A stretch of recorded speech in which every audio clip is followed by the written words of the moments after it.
time, it's me! Today we will be talking about... Oh, hang on. Sorry, I've lost something. But, okay. Oops, okay. That's not what I meant to go to. Oh, great, okay. Okay, anyway, that will do. I can't read comments, great. I'll have to figure it out another time. But yeah, I realized I have not done yet, that now I am doing it. And I send you weekly study materials, well, to the Guitar family. If you're not a part of it, then click the link below and you can be. But yeah, today we will talk about tabs and how to read them, answer some questions about them that I get asked, and demonstrate how to read them as well. So yeah, what is a tab? A more contemporary way of reading that it's kind of a must.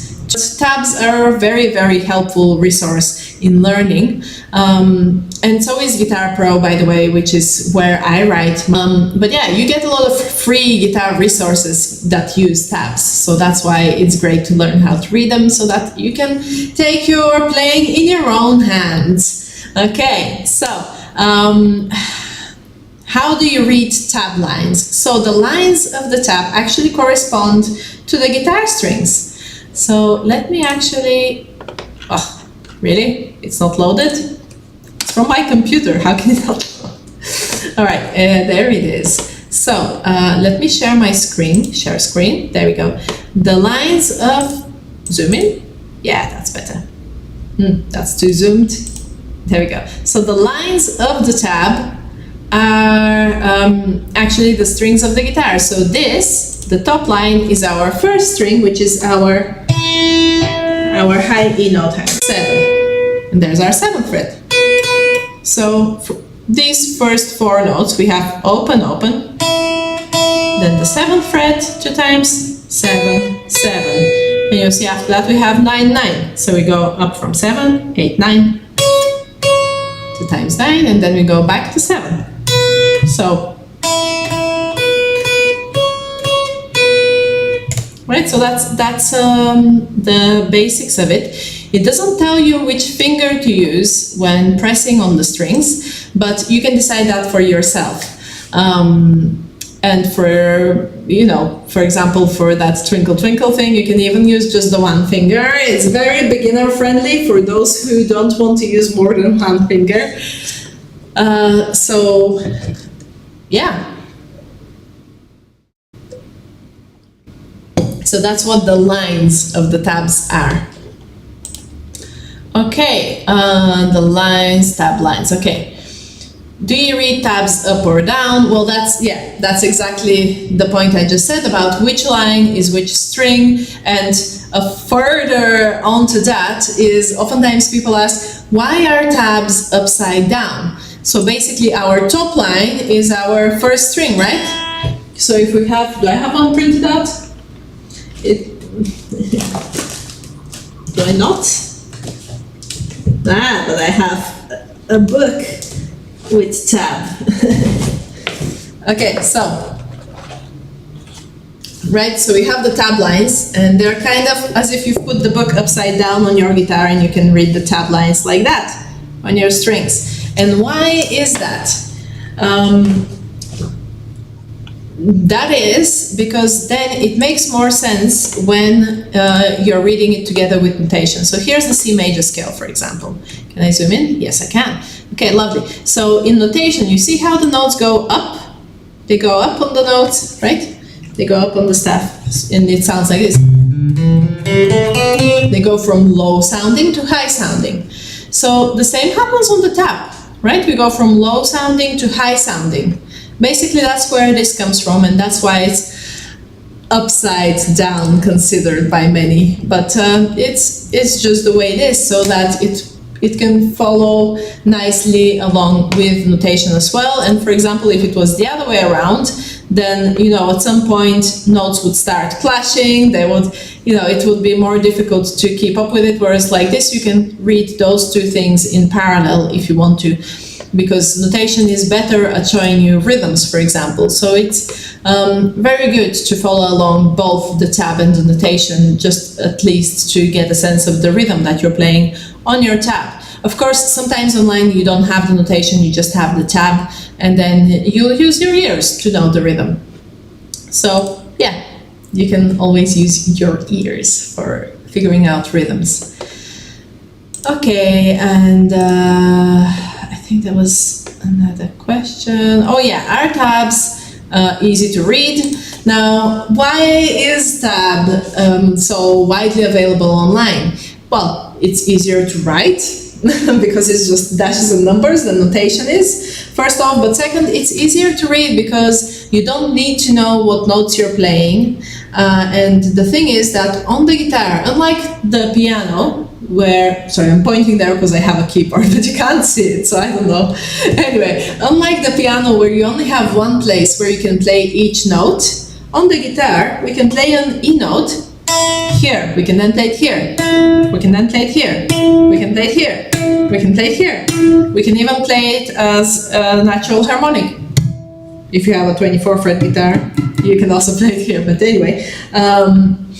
But my point is that we have many places where we can play the same note, but the tab specifies what string are we playing and what fret are we playing. And that makes a difference because those notes sound differently, right? So if we play the note here, or we play it here, very different sound, right? Or here, it just sounds much fuller on the thicker strings, which, you know, it makes sense. And then sometimes maybe we want to sound thin, so-called thin. You want to sound, well, actually, let's do high notes. But maybe you want to sound like this instead of sounding like this, for example. Even though it's the same notes. So yeah, it's useful in that regard, and yeah, you don't need to learn how to read notation. The likelihood is that if you're looking up stuff online, you know how to read numbers. So you don't need to learn what the lines of the stave mean, where the notes go, and remember all of that. You just follow numbers. It's kind of like color by numbers, you know, you've done that as a child. You don't need to know, oh, well, a person's lips can be red or pink or whatever if they wear lipstick. So, you know, you put that. It's like, no, it tells you put number 2 color, and number 2 color is this pencil of yours. Okay, use that. So it's just simpler to follow along in that sense. Not saying that you can't learn notation. I've learned with notation and I find it very useful and also relaxing to read, but I'm aware that this is a minority of people that find it relaxing, so you don't have to learn notation. Okay, which way do tabs go? We said that. Okay, and yeah, how do you read tabs with letters? Now, what that's about is the letters that you can see on tabs, because it's not just numbers. Right, so let's have a look. Oh, it hasn't loaded again. Okay, let's have a look at this, for example. I'll show you a good few examples. Actually, let me just load them again. All the 3 things that I'm going to show you. Share screen, there we go. Okay, so for example, here we have let ring. What does that mean? It means you let the notes ring, right? Which is here Californication. Like we don't want it to sound.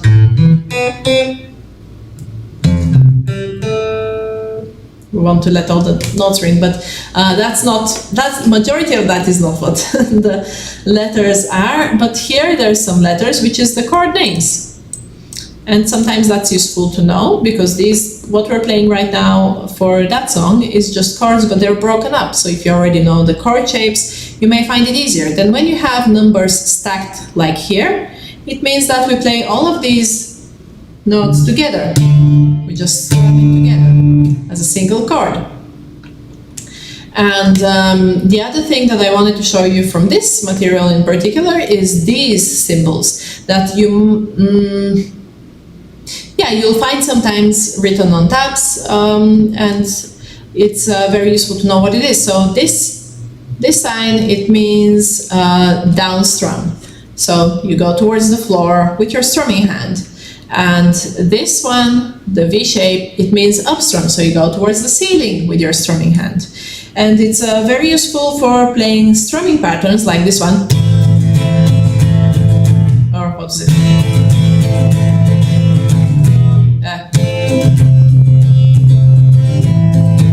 Whatever. But it's very useful to figuring out rhythms and how to best play them with strumming patterns, but also for some more complicated solos, it's important sometimes to know which way your hand is picking. And the other letter you may see is this X. So what does X mean on a tab? It means basically with your fretting hand, you're just touching the strings to mute them, and you're just playing muted strings or ghost notes, right? So we basically play in that bar. In this case, this ghost note is used to go to the chord, which often it's used for that. But in other cases, for example, the X's, for example, in Smells Like Teen Spirit, the X's are used for, this would be written as X. It's used as a rhythm too, right? So that's what the X is. Okay, other letters and bends and technical things that you'll see on tabs. I just want to go over all the signs that you may see, and then we will pick our Buy Me a Coffee giveaway winner for this month. So yay! Okay, share screen. All right, so here's Purple Haze Jimi Hendrix solo. What we're looking at now is this. What is this? Full. Okay, so this little arrow pointing up means that we're playing a bend. So from the 14th fret of our 3rd string,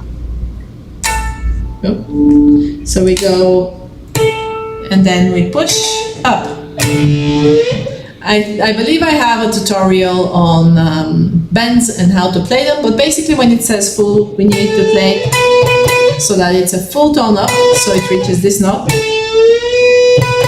And then here, you'll see we have half, again after a bend, which means half a tone. So from the 13th fret, we needed to go to this note, so it sounds like this, right? So full tone, half tone. Okay, so those are some signs that you may see. Another thing is H. H, when two notes are connected. So H stands for hammer-on. That's a technique of the fretting hand, where here in this case we play the 16th fret of the 3rd string, and then we just hammer on the 18th fret with our fretting hand. So you should play this with your index finger on the 16th fret, and then hammer on, for example, with your 3rd finger of your fretting hand. And what's P? P is pull off, which is the opposite. So we go from the 18th fret, and then we pull off the string back to the 16th fret, like we would be plucking strings with our strumming hand if we were to do that, but this time with our fretting hand. Sorry, I'm speaking a lot because I'm trying to cover all the signs. All right, now SL. SL stands for slide. So what we do is we go from the 16th fret, and then we just slide our hand lower. And that's our slide. Cool. All right, one more thing is this little squiggly line. Oh, hang on. There we go. Here. And that is for vibrato. right? Which is this technique. But yeah, this lesson isn't really to talk about the techniques and how to perform them. So if you have any questions on technique and how to play any of the ones that I have mentioned, then let me know and I'll speak about that in our, whenever we then again do a live lesson. In 2 weeks it should be. Let me actually double check that so I'm not lying to you.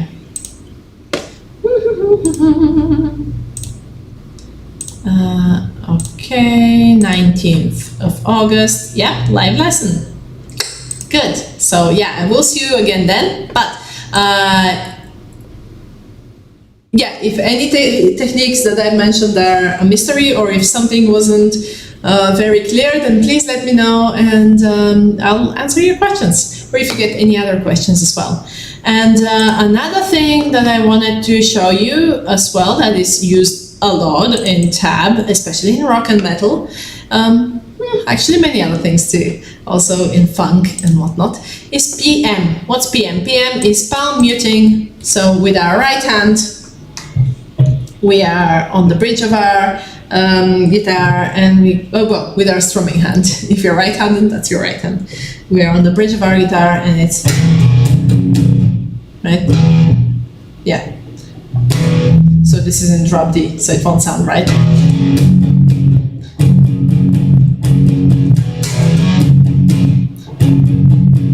Okay, so something like that. But yeah, the palm muting technique is PM. Those are the last letters that are the most used letters and signs in tab that I could think of off the top of my head. I might have missed something, so please do let me know if there's something, a mysterious sign you've seen in a tab somewhere that's not very clear. There are other signs, such as, for example, for tapping, two-handed tapping and all that, but they're not as commonly used, so I haven't shown them here because I didn't want this to be too much. I know it's a lot still, but you can always come back to it and rewatch it and watch it in little chunks. Okay, it's time to do our monthly Buy Me a Coffee giveaway winner. Thank you again so much for everyone who is supporting me on there. Thank you to all of our members for your support. I really appreciate it, and you are making these lessons possible. You're making it possible for me to keep the Google Drive up and keep having materials up online and sending them every week. So thank you a lot, and I really appreciate your support. And if you want to receive the free study materials, then sign up to our guitar family in the link below. And also subscribe or something, or comment if you want. I don't know. But yes, did I have something else to say? Oh yeah, also stay tuned, because later at 7 p.m. EET, that's in an hour and a half, there'll be our monthly Guitarist of the Month interview as well. So stay tuned for that as well. It will come out in like very soon. So yeah, anyway, let's do the Buy Me a Coffee winner. Oh, where am I? Why have I disappeared? Haha, there I am. Perfect. Okay, so let's spin this. And the winner is Catherine! Catherine, congrats to winning this month's Buy Me a Coffee giveaway. I'll get in touch and send something nice over. Again, thank you so much for your support. Let me know if you get any questions, and I will see you again in a couple of weeks. Wish you a lovely rest of your weekend and enjoy playing your guitar. Also tell me, what's something new you're learning? I'm being nosy now. All right. Bye from me now.